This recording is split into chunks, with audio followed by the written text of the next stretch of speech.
আসসালামু আলাইকুম, কেমন আছেন সবাই? আজকে আপনাদের সাথে ঘরে থাকা মশলা দিয়ে কিন্তু চিকেন তেহরি রেসিপিটা শেয়ার করব। আশা করছি আপনাদের কাছে ভালো লাগবে। এই চিকেন তেহরিটা খেতে হবে একদম রেস্টুরেন্টের মতো। অবশ্যই প্রথম থেকে শেষ পর্যন্ত ভিডিওটা দেখবেন। চিকেন তেহরি রান্না করার জন্য প্রথমে আমরা চিকেনটা রান্না করে নেব। তার জন্য এখানে আমি 1 কাপ সরিষার তেল দিয়ে দিচ্ছি 1 কাপ পেঁয়াজ কুচি। এখন পেঁয়াজটা আমি তেলের সাথে খুব ভালো করে নেড়ে চেড়ে এটাকে ভেজে নেব। পেঁয়াজটা যখন নরম হয়ে আসবে তখন এর মাঝে আমরা দিয়ে দেব কাঁচা মরিচ। আমি কিন্তু এখানে বেশ অনেকটা পরিমাণের কাঁচামরিচ দিয়েছি ঝালের জন্য, যেহেতু আমরা এখানে কোনো মরিচের গুঁড়া ব্যবহার করব না। এখন কাঁচামরিচটাকে একটু নেড়ে চেড়ে ভেজে নিচ্ছি। আর এখানে দিয়ে দিচ্ছি এখন আমি চিকেন। এখানে আমি চিকেনের টুকরোগুলো একটু ছোট করে কেটে নিয়েছি। আপনারা আপনাদের পছন্দ অনুযায়ী কেটে নেবেন। তবে তেহারিতে কিন্তু চিকেন বা বিফ আপনি যেটাই ব্যবহার করেন না কেন একটু ছোট করে কেটে নিলে কিন্তু ভালো হয়। এই তো চিকেনটাকে কিন্তু আমি খুব ভালো করে নেড়ে চেড়ে ভেজে নিয়েছি তেলের সাথে। এখন দিয়ে দিচ্ছি আদা বাটা, রসুন বাটা।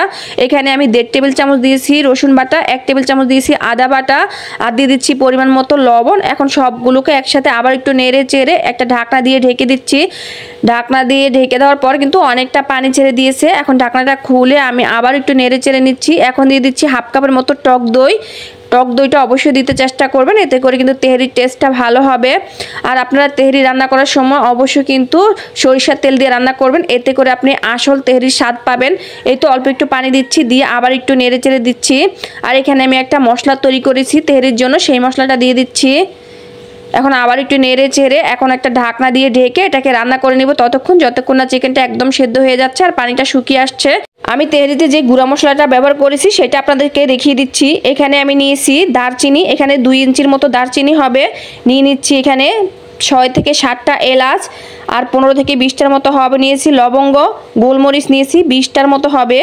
জয়ত্রী ফুল নিয়েছি আমি এখানে অর্ধেকটা, আর জয়ফল নিয়েছি 4 ভাগের 1 ভাগ। এখন এগুলোকে আমি গুঁড়ো করে নেব। এখানে কিন্তু মশলাটা আমি ভাজিনি, কাঁচা অবস্থায় গুঁড়ো করে নিয়েছি। আর এরই মাঝে দেখুন আমার কিন্তু এখানে চিকেনটা কষানো হয়ে গেছে। এখন আমরা দিয়ে দিব এখানে পোলাওর চাল। আমি কিন্তু চালটা দেওয়ার সময় ভিডিওটা অন করতে ভুলে গেছি।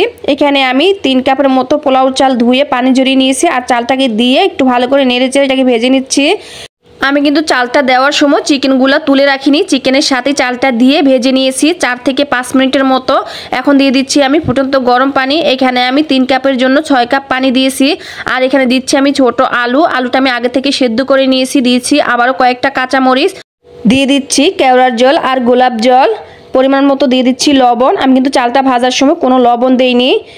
এখন সব কিছুকে একসাথে খুব ভালো করে নেড়ে চেড়ে দিচ্ছি, আর ঢাকনা দিয়ে চুলার আঁচটা হাই করে এটাকে বলক তুলে নিচ্ছি। চালে যখন বলক চলে আসবে তখন ঢাকনাটা খুলে এগুলোকে আবার একটু নেড়ে চেড়ে দিচ্ছি। এখনও কিন্তু আমি ঢাকনাটা লাগিয়ে চুলার আঁচটা একদম লোতে করে তেহারিটা রান্না করে নেব। আমি মাঝে আরও একবার ঢাকনাটা খুলে এটাকে নেড়ে চেড়ে কিন্তু দমে বসিয়ে রেখেছি 5 মিনিটের মতো।